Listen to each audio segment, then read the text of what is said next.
Hello and welcome to this follow-on video I've got for you today. I get asked a lot about what are the best ancient sets to go for, so this will be the final video about the best 6-piece sets you can get that are currently available. I have a 2 and a 4-piece video so far, and those links will be in the description if you want to check those ones out first. In all the videos there will be some sets that aren't actually mentioned or what people are happy with in their placement, but I will be making a video on some great combos you can have in your team, like the Illusionist and the Priest at the same time, and there'll be many other combos like that, so make sure you subscribe so you don't miss out on those ones. And just to mention, this top 5 is only my opinion, and certainly different styles or team matchups would change what you think is best, but it is just my opinion and I'll explain lightly of why I picked them. There's going to be a lot of information to go through, so try and stick with me. Starting off the final video of what are the best 6-piece sets to aim for will be the Frost Death. This is in first place compared to all the other sets because of the crazy damage that it can provide and the healing that it receives from the damage they do. As long as they stay alive long enough to do their abilities, you'll be looking at some crazy stats. Firstly, they'll deal 100,000 damage to 3 random enemies, once in a while deal 30,000 and heal for 140%, which would be 42,000. And then the big one, once in a while it will drain 66,000 health from all enemies, and if there's going to be up to 8 enemies, that means up to 528,000 damage in one go. They will heal for 50% of the damage they have done, and the other 50% will damage Death's target, which basically means they can have some crazy damage for the whole team and target one specific one, which will almost be a certain kill. I know I've skipped a little information, but there is so much damage that this fighter provides, and I can't see how any other set can compare to the total damage to a whole team and heal itself at the same time, except for the Darkula, but that relies on more max health than core stats. So moving on to number 2, funny enough, the second choice is the Darkula. The Darkula is second because of the similar reasons the Frost Death does, but you do need some good gems, a good hero and some items to make this as effective as possible. It's going to heal all your allies for 33,000 health every 3.5 seconds, which is pretty nice. And with the rest there's going to be a lot of percentages, so we're going to say that when you have a 6-piece you should have around 250,000 health by this point. They will sacrifice 10% of their max health and deal 500% to its target, which would be 125,000 damage if you had 250,000 health to start with. If you have more health then it's going to be more damage, if you have less then it's a little bit less. Every 7 seconds they deal distributed damage to all enemies by 420% of the damage they've taken within this time. So for example, if they take 150,000 damage at the beginning where it all goes crazy, and certainly possible, they'll be able to deal 630,000 damage spread out between all enemies. So the less enemies, the higher the damage per person that they will receive, and then the Darkula will heal for 80%, of which could easily put them back to full health.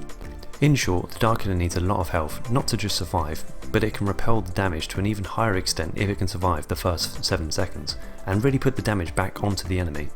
This person can clearly have some insane damage too, and with some great healing capabilities, but the reason it's second and not first is simply because you need the right items, gems and the hero to make this work to the fullest extent. The third choice is going to be the Incinerator. The Incinerator is a great choice for burst damage, and a good counter for any team that would have a Darkula. But if anyone has ever faced a full set Incinerator, you'll know that it can really turn your team upside down, even in a matter of seconds when you thought you was winning. If anyone falls below 50% health, he'll set them on fire, dealing 100,000 damage over 5 seconds, and within this time it's making them receive 65% less healing and health when they're resurrected. If they die with the burning on them, then they can't be resurrected for 8 seconds as well. This one is the proper kicker though. Once in a while they can deal 100,000 damage to all enemies, so that means if they have 8 people, that could be up to 800,000 damage, and anyone that's burning would take an extra 65% more. This is a great team killer, but with any mage it needs to survive, so use this in your team if you have good event items and have focus on your mage tree to make sure that they can stay alive as long as possible. Then you'll have a team killer champion sitting in the middle of your squad, ready to rain down damage to literally everyone. The fourth choice is the Executioner. This is fourth because you'll need to have really good items and a good hero to make this person really tough to kill.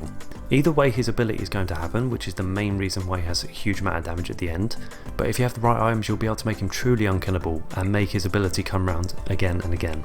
I think you would be able to put this guy in second place if you have the right items for him, and especially runes to give him additional bonuses.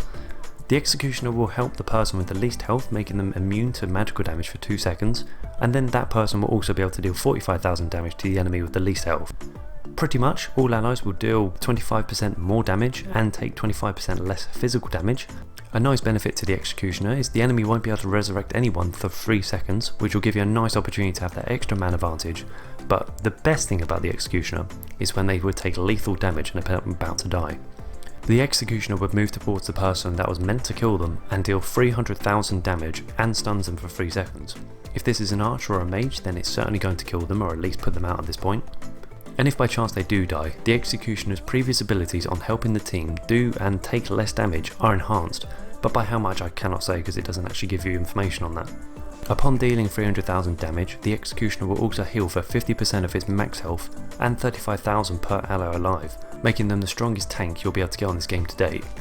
It goes without saying that the better items they have, the better they're going to seem, but with them helping the team do more damage and receive less is a huge bonus straight from the get-go. But then to also guarantee that at least once they're going to gain 50% of their health back and do 300,000 damage straight away before any armor bonuses is a huge win. The final pick is going to go to the Bane. The Bane is a strong choice, but does have some downsides to it, that's why it's 5th on this list. It will randomly poison an enemy for 85,000 damage over 2.4 seconds, and if there are enemies nearby, then it can spread to them and deal the same amount of damage to those people as well. Now this is the big hitter. If an ally attacks a poisoned enemy, it will trigger an explosion of 170,000 damage to all enemies over 4.5 seconds. That means if the enemy has an 8-man team, you could be looking up to a total damage of 1,360,000 damage. Obviously spread out to the whole team, but that's just absolutely crazy on one burst. If the poison explodes, they'll no doubtly have the most damage on the team. So you could be wondering why it's last on the list. And that's because if the poison hits a mage or an archer, and you don't have any way of getting to them, then this could be missing out on loads of potential damage, and making them just basically a normal archer that deals 85,000 damage every now and then. But don't worry, I'll be making a video on some great combo setups to help people like the Banes use their explosion every single time, and to help you guys actually figure out what you want in your starting lineup, so make sure you hit the subscribe button for that. There you go, that is my top 5 of the 6-piece sets with the best abilities, but thank you guys for watching. You've really made this enjoyable to make this sort of little triple video setup, and yeah, it's been awesome seeing you guys like the videos and leaving your comments. So yeah, if you've enjoyed this one, please leave a like, I really appreciate it, and enjoy the rest of your day.